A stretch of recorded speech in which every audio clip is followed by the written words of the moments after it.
Chips Juda. We talk and I give myself now so much action. Forget this video up.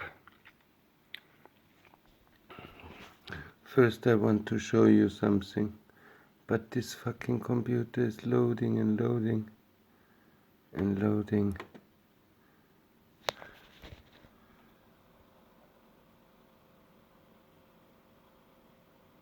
I hope you can see.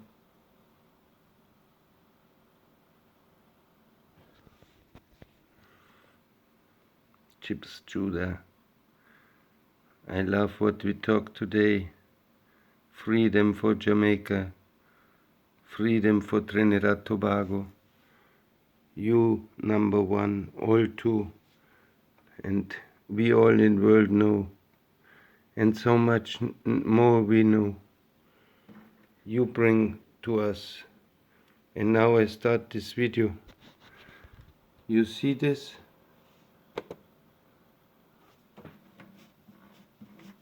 Why it no come voice? I must check. Mamma mia, Garcia.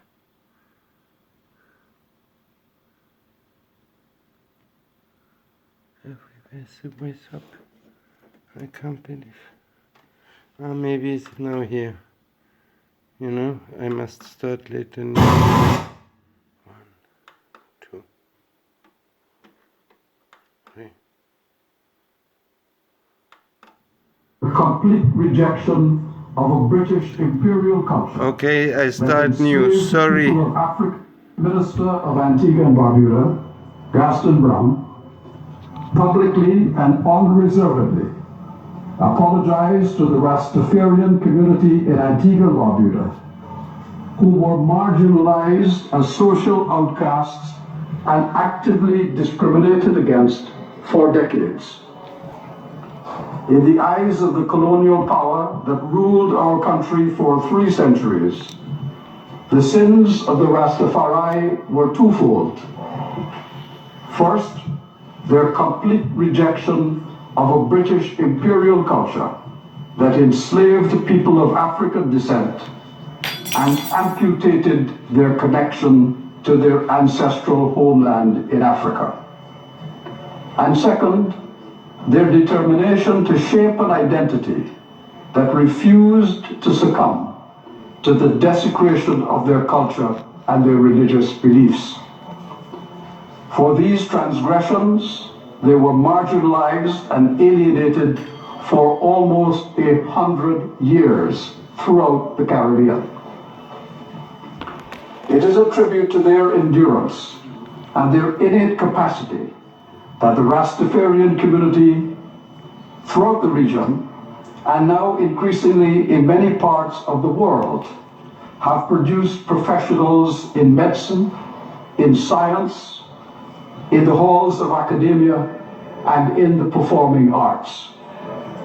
In the words expressed in song by the most internationally known Rasta, the iconic Bob Marley, "We refuse to be what you wanted us to be. We are what we were, and that's the way it's going to be." Out of a dark colonial past of their forebears, Rastas have risen up to affirm their self-dignity, their African heritage, and their worth as human beings. They have shown that from the margins of society can come energy and creativity that can spread around the world and captivate it. Prime Minister Gaston Brown said the following in his public apology, and I will read what he said. "Many of our ancestors were defiant until death, tortured, broken on the wheel, and beaten to death. Others succumbed to the lash of the whip, to the daily grinding down by the exploiter's boot, to the respite that was offered by acceptance of the oppressor's rule. You, the Rastafari, remain defiant in defense of your culture and human dignity. So, you had to be marginalized, scorned, victimized, and labeled. But you endured. Living in your own community, growing your locks, and retaining your own religious connections. Cannabis for you was not a mind-numbing drug that disembodied your spirit from the Babylon in which you endured. It was a vehicle for religious communion with Zion, the place where black people lived with dignity, in freedom, and connected to their being. Regrettably, even as the colonial establishment retreated from whence they came, and people born in Caribbean countries replaced them in authority, the Rastafari continued to be marginalized. There were times in Antigua and Barbuda when our own misunderstanding of Rastafari and its religious rituals, such as the use of cannabis, caused our establishment to turn away Rastas at the airport and to demand that their children cut away their locks as a condition of entering school. Even our churches scorned the Rastafari. That discrimination went on for decades. I love you all so much. Preventing the Rastafarian community from escaping the confines of poverty and denying them the right to explain who they are, what they believe, and what part they wish to play in the homelands that are now our collective heritage. It is long past time for discrimination, marginalization, and rejection of the Rastafarian community to end. In the full knowledge of all that I have described here, my government pledges recognition of the Rastafarian community and equality as an integral part of our community. And just as we accord the right of others to practice their religion, including their religious rights within their churches, so too do we accept the rights of the Rastafari to practice their liberty, their cultural and religious practices, including their sacramental use of cannabis. For all the harm that has been done to the Rastafari over the decades in Antigua and Barbuda, I apologize most sincerely on behalf of my government and the government that went before us. That was the Prime Minister's public apology.